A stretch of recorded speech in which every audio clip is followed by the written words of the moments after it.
Wow, look at that.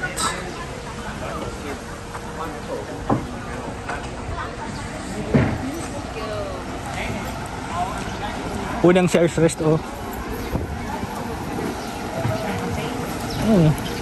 Punta bang ipabali ang ticket? Pahiling ka lang yata sa ano.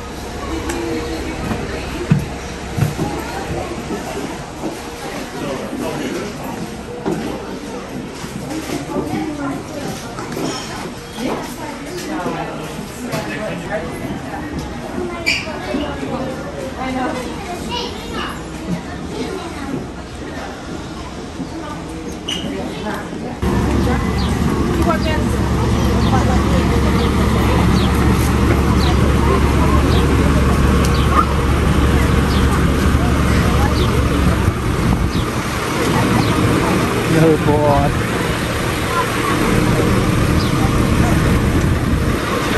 Hey, boss.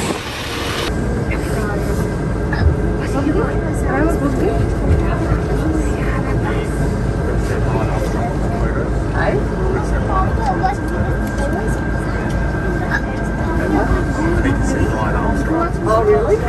Take a photo in the bus. Hello, I just wanted to welcome you on your journey to Hobbiton. I'm very, very pleased that you're able to take the time to go visit our set. It's great when you're making a movie, everything's so temporary. The film survives, but the sets and the costumes and the props that you make, they all just get thrown away. And so I'm delighted that Hobbiton has managed to survive, and I'm really pleased that you're taking the time to visit it, and I hope that you enjoy yourself.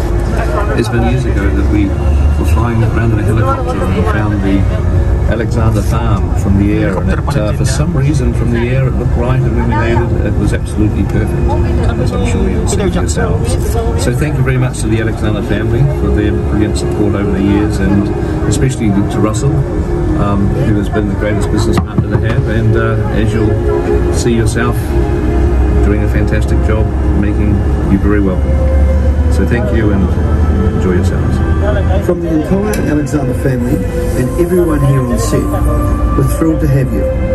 The tour starts with a journey through about 1,250-acre working sheep and beef farm. It's these rolling green hills that attracted the location scouts way back in 1998. After the completion of filming The Lord of the Rings in 2000, the set was torn down and Hobbiton was left as little more than a sheep pit. So when Peter and his team returned for The Hobbit, we seized the opportunity to partner up and rebuild the set permanently, and it's been growing ever since.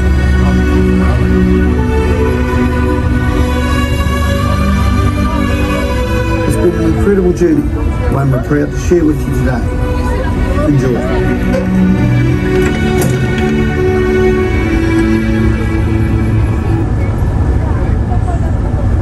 That might be better. Okay folks, it's the rolling green hills we've just come past when you looked out the right hand side and over to the Kaimai Ranges that attracted that scout to the property in 1998. He first saw the property in the aircraft, as Peter said, but then he went and got his binoculars out and stood by the lookout by this house out on the left hand side. There's a bit of a lookout on the road there, looking through this, the better part of our farm down to the right. My younger brother was coming home and saw this guy with binoculars looking out on the farm midweek way back in September 98. Anyway, on the Saturday morning, the reason for that all came to fruition. My dad was so happy to be sitting in the homestead back, which was across the gully from when we left the Shire's Rest there, watching a major New Zealand rugby game just as well as half time, and he got a knock on the door from a scout.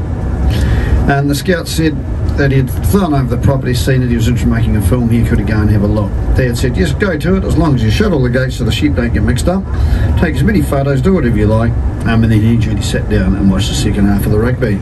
Didn't think much would come of that visit until about 6 weeks later when he rang and said he'd bring more people. Speaking of which, I better open one of the gates.